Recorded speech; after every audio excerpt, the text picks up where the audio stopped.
Hello my dear friends, how are you? Welcome to our channel The Big Tutorial and we are solving class 10 NCERT CBSE math और उसमें हम लोग chapter number 10 circle solve कर रहे हैं और उस सर्कल का जो एक्सरसाइज 10.2 पे हम लोग आ चुके हैं और उसके जो question number 1 to 9 we have already solved. That videos are available in the playlist. If you like my video then go through the playlist and watch the previous video. And don't forget to like, share and subscribe our channel. So in this video we solve question number 10.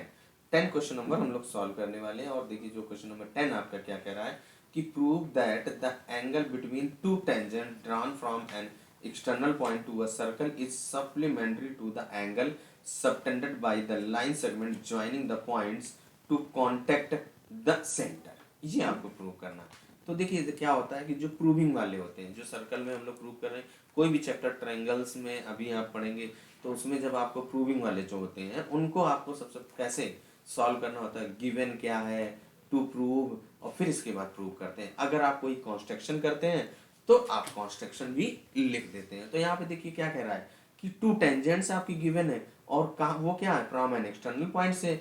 तो हमने क्या किया, एक ये circle draw कर लिया और उस पे आपका एक एक्सटर्नल पॉइंट, इस एक्सटर्नल पॉइंट को आप नेम दे दीजिए P और इसके बाद ये जहाँ पे कांटेक्ट कर रहा है इसका नेम दे दिया A और इसका नेम दे दिया B।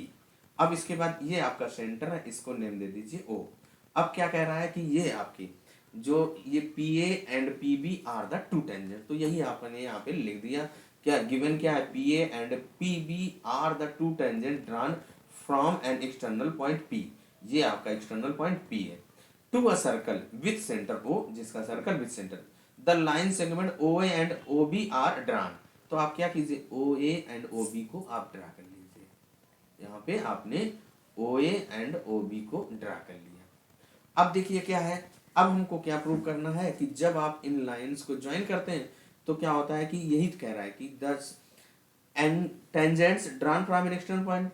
अब इसके बाद external point is supplementary to the angle subtended by the line segment joining the points to contact the center। यानी कि जब आप इस कॉन्टेक्ट यानी ये एंगल और इस एंगल को आपको क्या सप्लीमेंट्री, सप्लीमेंट्री मीन्स 180 डिग्री, इन दोनों एंगल का सम आपको 180 डिग्री प्रूव करना। अब देखिए क्या है, ये आपका जो PA and PB are the two tangents. तो यहाँ पे जो ये A एंगल है इसकी वैल्यू क्या होगी, 90 डिग्री का। ये आपका क्या होगा, 90 डिग्री का। तो क्यों, क्योंकि tangents angle between the tangents and radius is 90 degree, that we know already. तो अब देखिए क्या है, हमें यहाँ पे क्या प्रूव करना है वो आप लिख देंगे। देखिए क्या है, टू प्रूव क्या करना है, एंगल APB ये और प्लस एंगल कौन सा AOB, इसका सम कितना 180 डिग्री का प्रूव करना है। तो देखिए क्या है, सबसे पहले आप यहाँ पे देखिए क्या हो जाएगा प्रूव। अब हम लोग प्रूव करना स्टार्ट करेंगे। तो जो आपको मैंने ऑलरेडी यहाँ पे बताया कि ये एंगल 180 डिग्री, तो क्या यहाँ पे लिख देंगे PA, जो आपकी देखिए PA परपेंडिकुलर है OA is the radius and PA is a tangent. तो tangents is perpendicular to the radius, ये हम लोग जानते हैं। तो क्या हो जाएगा, यहाँ से आपका क्या हो जाएगा, जो एंगल कौन सा PAO, जो एंगल PAO कितना हो जाएगा 90 डिग्री का। अब इसके बाद सेम आपका देखिए PB परपेंडिकुलर है किस पे, OB पे। तो यहाँ से आपका जो एंगल PBO कौन सा PBO, ये एंगल कितने डिग्री का होगा 90 डिग्री का हो जाएगा। तो अब यहाँ से देखिए आपका जब 90 डिग्री का हो गया, अब देखिए यहाँ पे फिगर आप देखें, जो आपका एक फिगर यहाँ पे कौन सा बन रहा है, ये PAOB एक क्वाड्रिलेटरल बन रहा है ना आपका PAOB हमारा एक क्वाड्रिलेटरल है। तो क्वाड्रिलेटरल के जो एंगल्स का सम कितना होता है 180 डिग्री होता है। तो आप यहाँ पर लिख दीजिए कौन सा एंगल, कौन सा देखिए आपका angle APB plus angle PBO plus angle BOA plus angle कौन सा OAP। इक्वल टू कितना हो जाएगा 360 डिग्री होता है आपका यहाँ पे 360 डिग्री। क्या हो जाएगा आपका 360 जो क्वाड्रिलेटरल होता है उसके जो इंटीरियर एंगल का सम कितना होता है 360 डिग्री। अब देखिए क्या है जो आपका एंगल ए पी बी यानी एंगल ए पी बी हमको फाइंड करना है तो angle A P B plus angle P B O. तो एंगल पी बी ओ की वैल्यू आपने 90 डिग्री फाइंड किया है प्लस एंगल कौन सा बी ए ओ। जो एंगल बी ए ओ है तो आप उसको एंगल ए ओ बी तो लिख सकते हैं।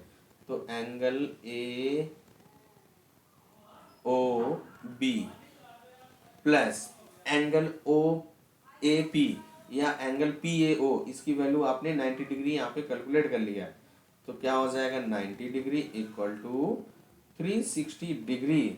अब इसके बाद क्या करेंगे इनको हमें क्या करना गया सॉल्व करना रह गया। तो देखिए क्या है ये 90 और ये 90 180 हो जाएगा। इस 180 को राइट साइड ट्रांसफर कर देंगे तो क्या हो जाएगा देखिए आपका angle A P B plus angle A O B equal to 360 degree minus 180 degree. इनको माइनस कर दीजिए तो angle A P B plus angle A O B equal to कितना आ जाएगा 180 डिग्री। और यही आपको प्रूव करना था यानी कि हैंस प्रूव्ड हो जाएगा। यही आपको यहाँ पे प्रूव करना था। देखिए एंगल क्या A P B plus angle A O B equal to 180 degree यही हमको लाना था। यही हम लोगों ने यहाँ पे प्रूव कर दिया।